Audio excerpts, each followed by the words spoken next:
Assalamualaikum warahmatullahi wabarakatuh. Kembali lagi dengan channel saya, yaitu channel Kisah Indigo yang dengan judul Jalan Kepang ya. Ini saya di sini dengan Mas Ferry, yaitu selaku mempunyai Jalan Kepang langsung ya Mas ya. Iya.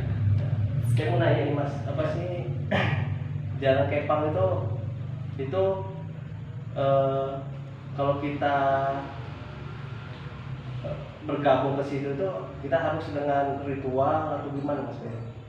Kalau pengetahuan saya dari dulu yang pernah ikut di kuda kepang atau jaranan itu nggak pernah yang namanya pakai ritual. Kalau dia share dengan hati mau ikut, ya monggo ikut. Ada dan nggak ada yang mau disuruh kasih ritual ini itu nggak ada. Jadi ini resikonya apa sih Mas gitu kan? Kalau dia memang kan masih yang punya nih, Ya. kan? Nah yang punya itu kan biasanya itu kan alat-alat kan di rumah tuh Ya. rame kan itu kayak seperti tapi apa sih namanya tuh ini ya karongan itu kalau katanya sih ya kalau malam itu gerak sendiri nggak sih Mas gitu loh, karena ada yang punya seperti punya kawan saya itu dia gerak gitu loh ya. Ini apakah sama gitu, apakah ada isinya juga gitu? Sama. Itu ada isinya barang. Memang benar itu cuma bahannya dari kayu. Ada yang bentuk naga, ada yang bentuk monyet, itu ada isinya. Dia itu gerak sendiri kalau memang itu waktunya dia mau makan. Mau makan? Mau makan. Contohnya seperti malam Jumat Kliwon. Oh iya. Malam Jumat Kliwon kalau dia itu nggak ada ritual istilahnya makannya, nggak dikasih makan, dia positif gerak. Jadi bunyi ya. Jadi makan itu apakah kayak sajen atau bentuk apa sih namanya seperti bunga atau sajennya aja atau kayak yang lain gitu? Itu dari seperti dupa, terus ya api itu yang dibakarnya itu, terus ada yang minyak, ada kembang juga. Kalau udah dikasih itu sama aja ditebusin. Tebusan. Oh tebusan. Dia memang makannya setiap malam Jumat Kliwon. Itu ada resiko nggak buat kita sendiri gitu yang sebagai anggotanya gitu? Itu resikonya sebenarnya bukan di anggota, malah Pak tuanya. Oh ketuanya. Pak tuanya. Oh Pak tua ya, sebenarnya kalau dia mau ini Pak tua ya. Gabung. Nggak mau gabung. Itu dia nanti didatengin itu dengan makhluk yang nempatin di alat-alat tersebut. Oh tanggung jawab Pak ya? Iya, soalnya dia yang tahu syaratnya makannya apa dia yang tahu. Oh dia tahu. Karena udah sebenarnya titipan lah ya. Iya. Titipan dia begitu. Nah jadi ini yang kedua ini ada itu berapa anggota sih Mas? Apakah anggota itu? Nah saya mau nanya nih, biasanya kan kalau jalan kepang itu kan kisahnya itu kalau sudah ada acara dia makan beling itu ngaruh ke apakah masuk ke badan kita ataukah dia memang hanya makhluk itu aja yang makan gitu? Kalau setahu saya itu ikut ke yang masuk itu. Bukan masuk ke orang-orangnya bukan. Yang ikut ke yang masuk itu. Kalau memang benar-benar dia itu makhluknya memang benar masuk gitu. Cuman kalau dia itu cuman selain masuk cuman buat bohong-bohongan, ya masuk benar itunya, nggak bisa keluar. Nah saya mau nanya, itu kan bisa secara nyata aja ya. Ya. Ini nyata ya, Ya. nyata bahwa jalan kepang itu dengan benar-benar dengan adanya bukan ritual tapi memanggil ya, Ya. memanggil untuk ngisi ya, karena itu adat Jawa ya namanya, karena juga bisa. Jadi kamu nanya lagi Mas juga kan selain jarang kepang pasti kan punya apa namanya reok tuh. Ya. Nah kalau reok itu, nah kan kalau kita mau angkat apa sih namanya itu kepala reok itu kan macan tuh ya. Ya. Itu buat dari kayu, apakah palanya langsung terus ya apa gimana? Kalau itu setahu saya itu dari kayu. Kalau zaman dulu nggak tahu, mungkin ya ada beneran. Ya. Kalau zaman sekarang itu kan banyak orang yang bikin istilahnya bukan buat main gitu kan, buat main pentas gitu, biar kelihatan hidup lah.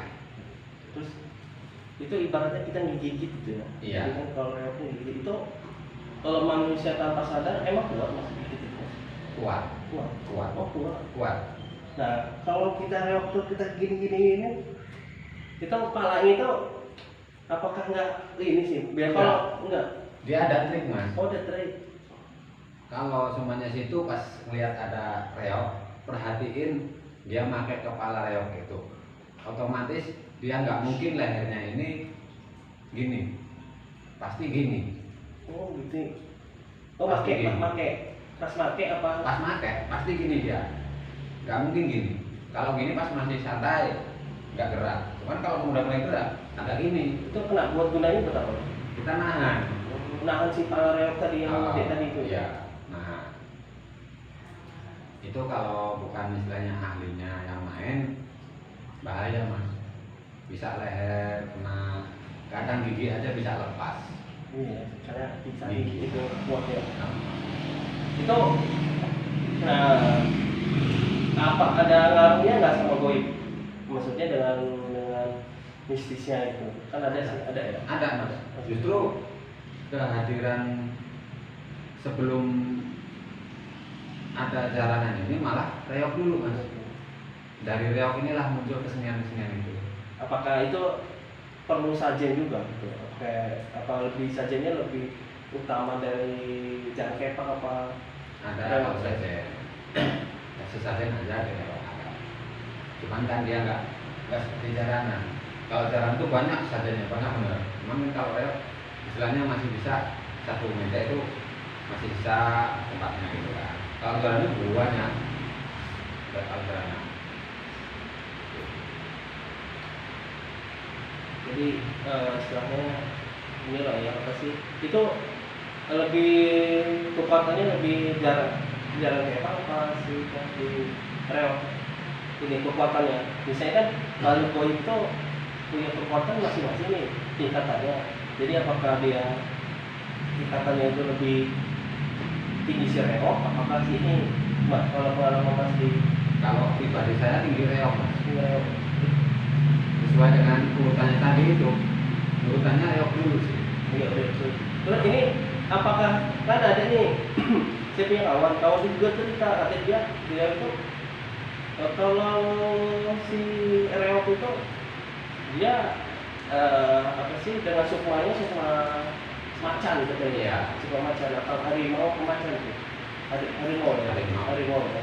Apakah sama emang iya apakah harimau apakah siluman harimau apakah cuma si jinnya aja? Dulu itu kan ada namanya itu kerajaan Singobarong itu namanya. Oh, Raja Singobarong. Iya. Raja Singobarong itu kan suka melihara merak. Soalnya Singobarong itu kan dia rambutnya banyak kutu. Iya. Banyak kutu. Nah dia itu nggak lepas dari bulu merak dari sini. Pasti bulu merak pasti ada di sini buat ngambilin kutu dia. Oh, fotonya sih Singobarong tadi Iya. Itu kisah mistisnya. Kisah ininya, Kisah itu. aslinya. Itu kisah aslinya mistis atau bukan? Belum. Oh, masih binatang ya. Nah, Raja Singobarong ini kan Waktu kerajaan. Ya. Nah, terus ada lagi kerajaan yang rajanya namanya Prabu Plonosekandono. Iya. Itu musuh bebuyutannya Singobarong. Itu. Nah sisi Prabu Krono ini mau nikahin Dewi Sambulangit. Dewi Sambulangit itu minta lamarannya itu, kalau kita mau lamaran itu ya dia mintanya gitu, saya mau nikah sama kamu cuma dengan persyaratan. Pertama,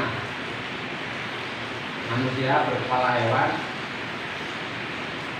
manusia berkepala macan, bulunya merah. Nah, terus sama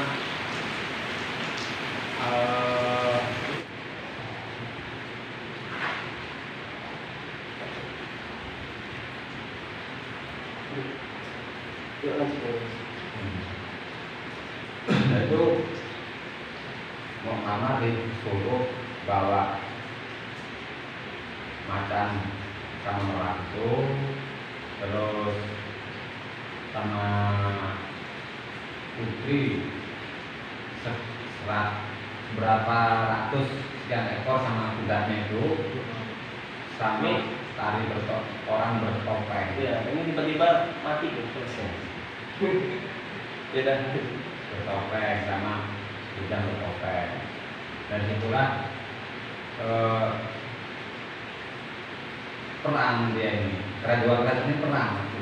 Oke, Mas. Ini mati ini selesai. Mati sih. Mati sih, Mas. Perang. Kamu itu pun.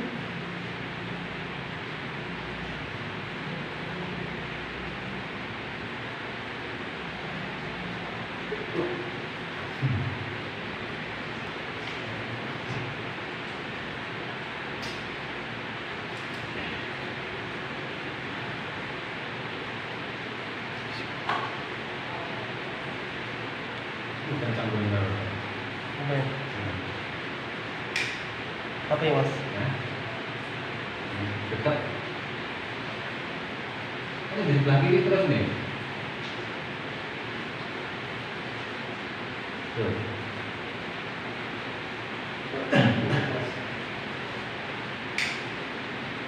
Kita lagi kedatangan tamu ya, karena ini ngaruh sama kisah nyata, jadi Mas Ferry ini namanya juga tua kan, sebagai tua mungkin bisa jadi Bisa ngerasain. Ya, jadi kehadirannya itu ada. Dan kita lanjut aja nggak apa-apa, Mas. Karena flash ini berapa kali mati ya. Itu waktu kita lanjut aja. tanpa editan ternyata. Ya, sampai kita ternyata tiba-tiba flash mati itu hujan deras ya. Kita lanjut lagi, Mas. Ya. Dari perang itulah terjadilah di antara salah satu kerajaan itu yang kalah. Nah, karena kalah itu ya tadi Singapura Utara kalah dan dia jadilah manusia macan berbahan merah itu. Nah dari itu Pulau Mas Kewandong ini langsung benar nempatin janji sama Putri Sambulangit ini. Datanglah melamar Sambulangit dengan persyaratan tersebut. Nah dari itulah dari penari yang berapa ekor kuda itu dipecah. Dari situ banyak senian itu dibagi. Kalau menurut pengetahuan saya juga dulu hanya cerita dari orang-orang. Cuman saya ini juga ya saya kelola juga, pikir juga. Ternyata dalam pikiran saya juga pas. Itu pun kalau bukan melalui Kanjeng Sunan Kalijogo itu